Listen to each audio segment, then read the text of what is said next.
हरियाणा कांग्रेस का हाल बिल्कुल गुजरात की तरह हो गया है। जिस तरीके से गुजरात के अंदर बीजेपी बड़ी मजबूत हो गई है और कांग्रेस वहां पर दिन प्रतिदिन डाउन होती चलेगी और अब ये स्थिति है कि वहां पर कांग्रेस को दोबारा से अपना वजूद बनाने के लिए पूरी इस वक्त ताकत झोंकी हुई है और ताकत झोंकने के बाद भी गुजरात कांग्रेस के हाथ आना बड़ा मुश्किल हो गया है। यही हाल हरियाणा का हो चला है। 2014 के बाद जिस तरीके से बीजेपी ने यहाँ पर राजनीतिक समीकरण तैयार किए, एक रिसर्च करके यहाँ पर काम करके और अपनी एक मजबूत पैठ तैयार की गई, जिसके बलबूते पर 2024 के चुनाव में फिर से सत्ता में आई।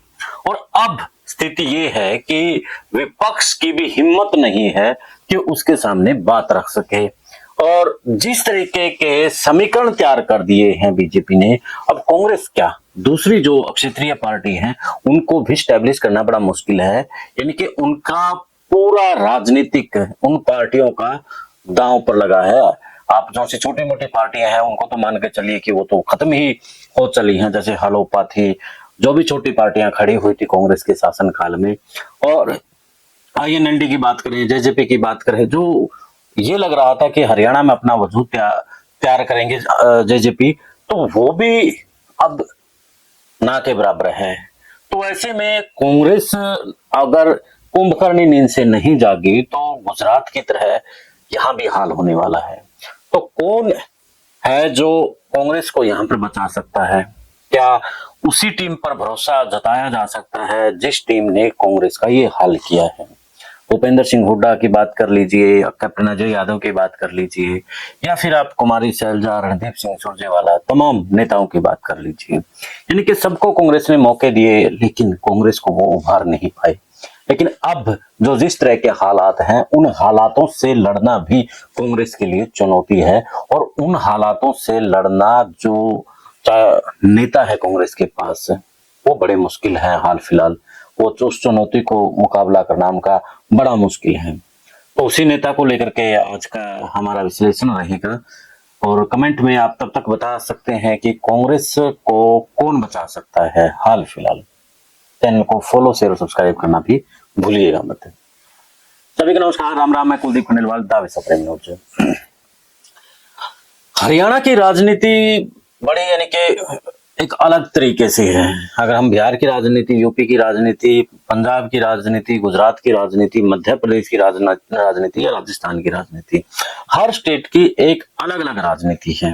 अब जहां यूपी के अंदर हिंदू मुस्लिम चलता है तो बिहार के अंदर भूमिहार, यादव, तो इस तरह चलते हैं। तो हरियाणा के अंदर जाट और नॉन जाट चलते हैं और पंजाब के अंदर जट और नॉन जट है, यानी कि सिख और नॉन सिख मान के चलिए चलते हैं। अब हरियाणा का जो सिनेरियो है बीजेपी ने बिल्कुल ही चेंज कर दिया है। 2014 के चुनाव से पहले जिस तरीके से बीजेपी ने यहाँ पर नब्ज टटोली, एक अच्छा मार्केटर हो या फिर पॉलिटिशियन हो, जो भी अच्छी पार्टी है वो सबसे पहले रिसर्च करती है कि जो लोग हैं उनकी क्या डिमांड है, वो क्या चाहते हैं। अब जो बड़े बड़े अब इन्वेस्टर हैं या फिर जब मॉल लगाते हैं बड़ी बड़ी कंपनियां, वो सबसे पहले यही देखते हैं कि इस जगह पर किस चीज की रिक्वायरमेंट है। अब यहाँ पर रेड कपड़ा की है या ब्लू कपड़ा की है, खाने पीने में किस तरह की चीजों का इस्तेमाल होता है, उसके बाद वो अपना कारोबार वहां शुरू करते हैं। तो ऐसा ही कुछ जो पॉलिटिकल पार्टियां हैं वो भी ऐसा ही कुछ करती है और खास तौर पर ये काम बीजेपी करती है, आम आदमी पार्टी करती है। कांग्रेस के बस की बात है नहीं है। जो कांग्रेस है वो तो पुराने ठर्रे पर ही खड़ी है। जो पुराने नेता है वो कहते हैं कि जिस तरीके से ड्राइंग रूम की राजनीति हम पहले करते थे, उसी ड्राइंग रूम की राजनीति हम करेंगे और फिर से हम लोग सत्ता में आ जाएंगे। लोग परेशान हैं और लोगों की जब परेशान होंगे तो उनके पास और विकल्प ही नहीं है कांग्रेस के अलावा। लेकिन अब चीजें बदल गई हैं। अब लोग परेशान रहना उचित समझते हैं क्योंकि वो अब बीजेपी ने जिस तरह का माहौल तैयार कर दिया है उसमें उलझ चुके हैं, उसमें फंस चुके हैं और उससे वो निकलना नहीं चाहते हैं। अब 14 के बाद आप देख लीजिए कि दिन प्रतिदिन जिस तरीके से महंगाई बढ़ी, अब लोगों को ना महंगाई महसूस होती है, रोजगार लोगों से छीन लिया गया है, ना उनको रोजगार अब उन्हें पसंद, यानी कि रोजगार की भी उन्हें अब कोई याद नहीं है कि हम बेरोजगार हुए फिर रहे हैं। बस उन्हें बीजेपी का जो एक नैरेटिव है उसमें उलझकर उनको वोट करना ही पसंद है। तो ये बीजेपी ने एक माहौल तैयार कर दिया है और इस बीजेपी का माहौल को तोड़ने के लिए पार्टियों को अपने एक नए कलेवर में आना पड़ेगा, खासतौर पर कांग्रेस को। और ऐसे जमीनी स्तर के नेता को उठा करके लाना पड़ेगा, जो नेता आम जनता की बात करे, आम पब्लिक की बात करे, उनके मुद्दों को सड़कों पर लेकर के आए। हालांकि अभी हाल फिलहाल रणदीप सिंह सुरजेवाला भी यही कर रहे हैं, लोगों के जो समस्याएं हैं सड़कों के ऊपर वो लेकर के आए हैं। बड़ा काबिले तारीफ है कि वो कम से कम अब लोगों की समस्याओं को लेकर के सरकार को घेर तो रहे हैं, लेकिन वो भी एक अपनी विधानसभा के अंदर घेर रही हैं। और जिस तरीके से एक नेता अब जरूरत है, एक जैसे हम फिल्मों में देखते हैं, एक नायक की भूमिका में आता है और जनता उसके पीछे दौड़ती चली जाती है। हाल फिलहाल वो जो दिखना चाहिए वो फिलहाल रणदीप के अंदर नहीं नजर आ रहा है। वो नजर आएगा तो एक ही नेता है, वो है राजकुमार सैनी। राजकुमार सैनी का अगर हम 2014 के बाद जो बीजेपी के लिए भूमिका तैयार की थी, उन्होंने जाट नॉन जाट के अलावा दूसरे जो मुद्दे उठाए थे, ओबीसी को लेकर के उन्होंने जो काम किया था, ओबीसी को असल में जो जगाया, ओबीसी को वोटों की ताकत बताई, वो राजकुमार सैनी ने ही बताई। और जिस तरीके से फिर ओबीसी के बाद वो दलित के ऊपर चले गए, यानी कि दलित का किस तरीके से शोषण हुआ वो बातें उन्होंने बताई।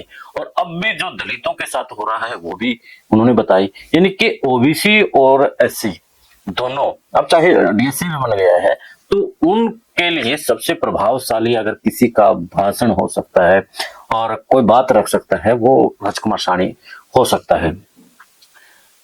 आप 2014 के चुनाव में देख लीजिए कि बीजेपी ने एक अलग ही अपनी लाइन तैयार की है। उन्होंने अलग अलग जातियों को अपनी तरफ लाना शुरू कर दिया।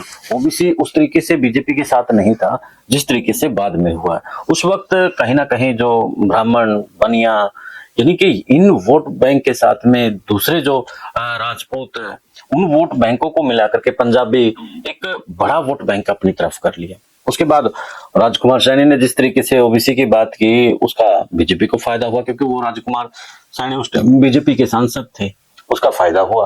और फायदा इतना जबरदस्त हुआ कि बीजेपी की तरफ लगभग 70 से 80% ओबीसी उनकी तरफ चली गई। और अब ये हालात है कांग्रेस के कि उनके पास जाट समाज का वोट ही उनके साथ खड़ा है, और यही बीजेपी ने खेल किया है।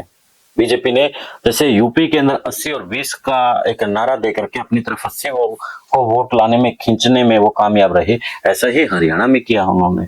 जिस तरीके से 20 या 21% जो जाट था उसको एक तरफ करके और जो नॉन जाट था वो अपनी तरफ वोट बैंक को ले लिया।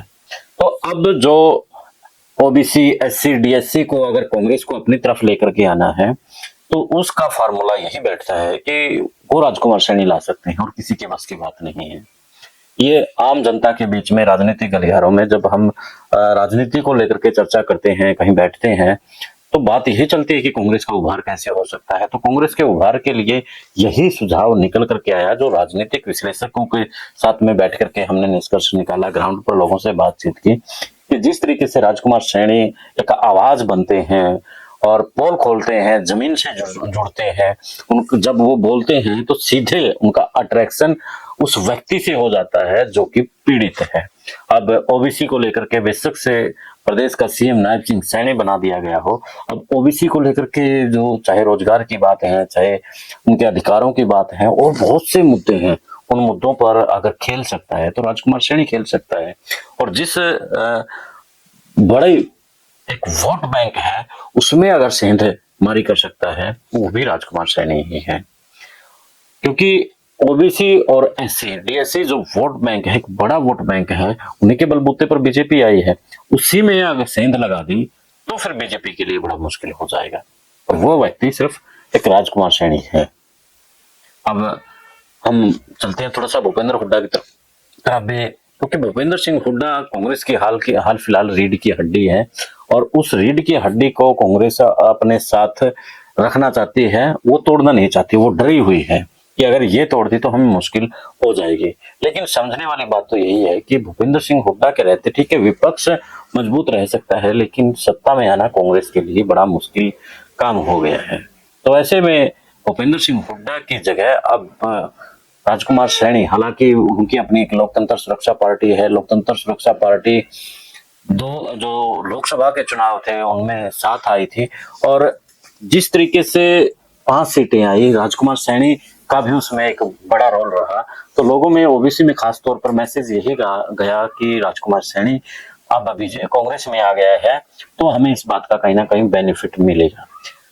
जब विधानसभा के चुनाव आए तो उनको साइड में कर दिया, यानी कि जिस तरीके से चाय में से मक्खी निकाल करके फेंक देते हैं, उसी तरीके से राजकुमार सैनी के साथ भी यही हुआ। तो वो भी एक ओबीसी के अंदर कहीं ना कहीं नाराजगी हुई। अगर जो विधानसभा के चुनाव में राजकुमार सैनी साथ होता, जो वोट प्रतिशत कहीं पर 32 से कहीं से 600 कहीं से 700 जो हार हुई है कांग्रेसियों की, वो नहीं होती। अब भूपेंद्र सिंह हुड्डा को तो ये लग रहा था कि मैं ही हूँ किसान हितैषी भी और ओबीसी का हितैषी भी, ये जैसे नरेंद्र मोदी अपने आप को हर जगह फिट करते हैं, उसी तरीके से भूपेंद्र सिंह हुड्डा ने भी अपने आप को फिट करने की कोशिश की। उसी फिट करने के चक्कर में कांग्रेस सत्ता से बाहर हो गई। राजकुमार सैनी अगर साथ होते तो शायद वो सत्ता में जा सकते थे।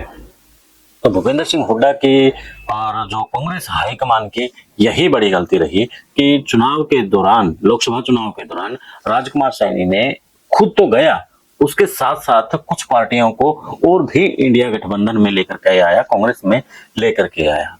तो राजकुमार सैनी जब एससी को लेकर के, उनके हकों की बात को लेकर के, उनको पीड़ित जो समाज है उनकी उन पीड़ा को रखते हैं, तो शायद कुछ माहौल बदल सकता है। माहौल बदलेगा नहीं बदलेगा, ये भी आप भी कमेंट करके जरूर बताइएगा। कैसा लगा हमारा विश्लेषण ये भी जरूर बताइएगा। चैनल को फॉलो शेयर सब्सक्राइब भी कर ले। दे इजाजत, फिर मिलते हैं एक नए मुद्दे के नए विश्लेषण के साथ। जय हिंद, जय भारत।